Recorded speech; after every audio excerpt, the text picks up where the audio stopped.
ലോകത്തെ വിറപ്പിക്കുന്ന അമേരിക്കൻ നാവികസേനയുടെ അഭിമാനമായ USS എബ്രഹാം ലിങ്കൻ എന്ന പടുകൂറ്റൻ വിമാനവാഹിനി കപ്പൽ അറേബ്യൻ തീരത്തേക്ക് അടുക്കുമ്പോൾ ലോകം ഉറ്റുനോക്കുന്നത് ഇറാനിലെ മിസൈൽ കേന്ദ്രങ്ങളിലേക്കാണ്.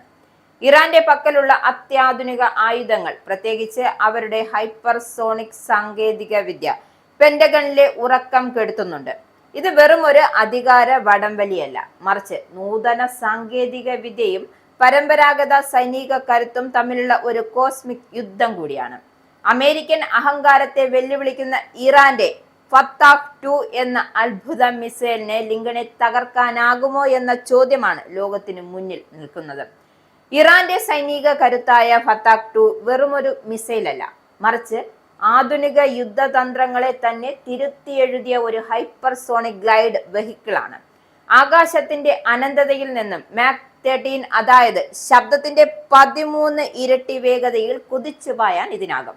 സാധാരണ ബാലിസ്റ്റിക് മിസൈലുകൾ ഒരു കൃത്യമായ പാതയിലൂടെയാണ് സഞ്ചരിക്കുന്നത് എങ്കിൽ ഫത്താഹ് 2 സഞ്ചാരത്തിനിടയിൽ എപ്പോൾ വേണമെങ്കിലും ഗതി മാറാൻ കെൽപ്പുള്ളതാണ്.